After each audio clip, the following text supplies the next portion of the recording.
Olá, no Insta Mackenzie de hoje teremos o prazer de bater um papo com Oscar Schmidt, o maior cestinha da história do basquete e um dos maiores ídolos do esporte nacional. Tudo bom, Oscar? Tudo ótimo. Oscar, eu queria que você falasse pra gente, antes de mais nada, como é que foi a sua vida no Mackenzie? Olha, minha vida no Mackenzie foi uma vida maravilhosa. Sobretudo tudo que a gente jogava, a gente ganhava. A não ser por uma semifinal da FUP, que a gente chegou para a semifinal, eu e o Pelézinho. Chegamos lá e ficamos lá na hora. Não chegava ninguém, chegou o time, falei, ih, rapaz, vamos perder pro WO, Pelé. Aí, pô, vamos perder pro WO, como é que pode? Era semifinal da FUP. Tinha uma meia dúzia de pessoas na arquibancada. Vamos ver se tem alguém do Mackenzie lá. Chegamos lá, vocês são do Mackenzie? Opa, viemos ver o jogo. Vocês têm carteirinha do Mackenzie? Aí o cara falou, temos. Vocês topam jogar? Entrar em campo? Entrar em campo. Opa, eu tenho. 3 caras tinham. Um cara jogou com sapato de camurça na época, pra você ter uma ideia. Eu falei, vocês não precisam fazer nada, a gente vai marcar a zona, vocês ficam na frente só balançando as mãos e vamos jogar. Foi uma das maiores vitórias da minha carreira. Eu e o Pelézinho ganhamos do outro time por 4 pontos de diferença. Fizemos todos os pontos, claro, e fomos para a final. No dia da final veio todo mundo. Falei, pô, final vem todo mundo? Vocês não deviam estar aqui não, viu? Fica chamado os 3, né? A minha vida no Mackenzie foi muito boa.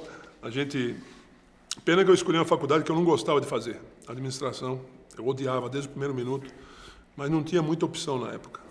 Eu escolhi a faculdade da moda, não tinha educação física no Mackenzie, era o que eu devia ter feito.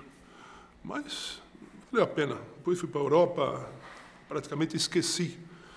Na volta, eu fui no Mackenzie, pedi para o reitor se eu podia fazer a faculdade aqui no Tamboré. E ele me liberou para fazer a faculdade de educação física com a minha esposa. Mas a minha esposa falou, não quero ir na escola, mas pelo amor de Deus. Eu ia fazer pelo meu pai, né? Meu pai sempre pagou as melhores escolas para mim. E acabei não fazendo educação física porque a minha esposa não queria. Eu queria ir junto com ela para a aula todo dia, mas não deu para fazer, mas valeu a pena. O Mackenzie foi demais. Me considero um mackenzista à vida. É uma das poucas escolas que você se considera mackenzista. Não tem os pianos também, não tem mais nenhuma parecida com isso, não.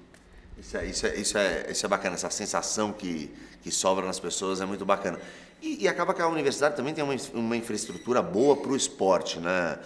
Principalmente para você que já chegou lá, já participava certamente das categorias de base, inclusive da seleção, Palmeiras, né? Eu era do Palmeiras e me botaram logo titular do time. Eu ganhei bolsa de estudos por causa do Palmeiras. O Dr. João me botou no Mackenzie, que era a escola dos filhos dele.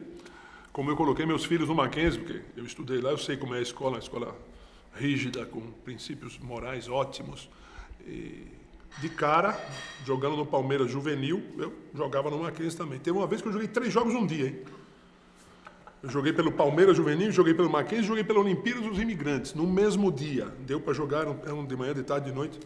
Esse é meu recorde. Eu consegui jogar 3 jogos num dia. Acho que não tem ninguém que jogou. Deve ter feito uns 200 pontos nesse dia, né? Fazia sem dúvida alguma.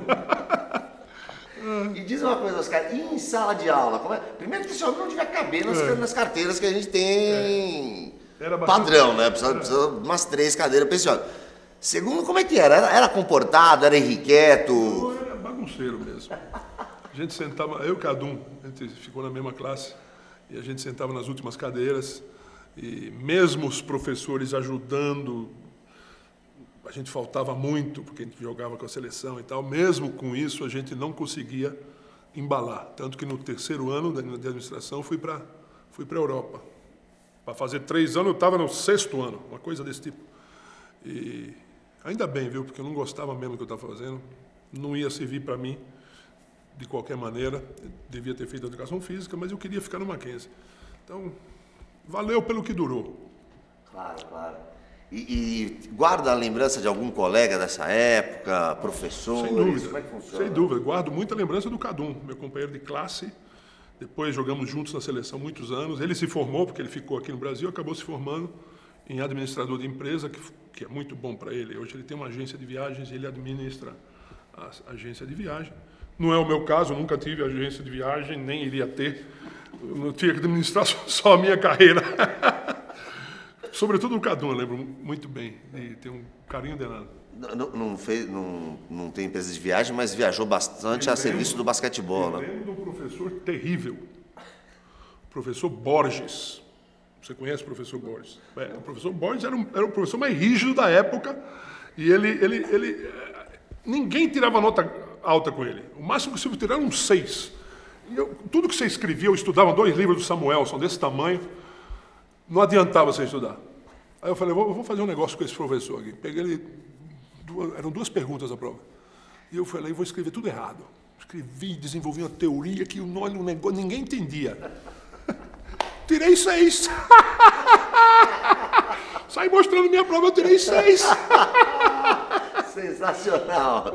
Quando achou que estava indo para o lado errado, estava tudo certo. Estava tudo certo. Tá certo.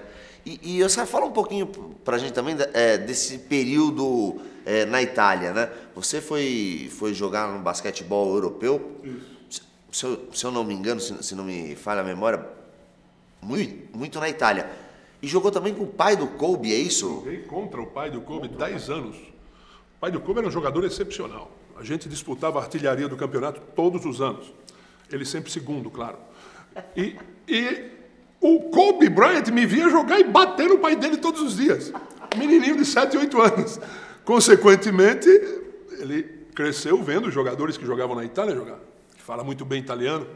Depois ele virou o Kobe Bryant. Aí eu contei a história do meu filho, o Felipe falou, pô, você não pediu autógrafo para ele? Eu falei, Felipe, ele tinha 7 anos, não sei nem o que ele ia fazer. Terminou com ele pedindo autógrafo para você. Essa história eu sei como termina. Termina com o Kobe Bryant pedir autógrafo para os caras. Muito bacana, é um orgulho. Acho que a gente precisa dar mais valor para os heróis que nós temos. E você, de fato, é uma pessoa que teve um desempenho no esporte muito acima da média. Eu lembro que quando a seleção brasileira foi enfrentar o Dream Team na época ali, que todo mundo olhando para aqueles jogadores, e o Larry Bird na época veio como... E eu, moleque, olhava para aquilo, e eu sempre gostei de você, eu falei, cara, muito bacana você ter uma pessoa que ultrapassa os limites do Brasil, né? Os jogadores de basquete, mesmo os grandes ídolos, eles são todos pessoas. Eles não são pessoa importante demais. Você vê o Kobe Bryant sentado numa mesa, ele fala com todo mundo, dá risada com todo mundo, porque eles são pessoas. Então você vê o Larry Bird que era o meu ídolo, né? Eu jogava muito parecido com ele e não fui para a NBA porque não podia ir para a NBA, que era profissional, a FIBA era amadora, então eu não poderia jogar nunca mais na seleção se eu jogasse um jogo lá. E o Larry Bird era um cara fantástico, um cara que não corre, não pula e joga com os melhores. Uma brincadeira, o cara é um fenômeno. Muito bom. E não percam na próxima semana uma entrevista, um bate-papo exclusivo do Winston Mackenzie com Oscar Schmidt, a maior cestinha da história do basquetebol mundial.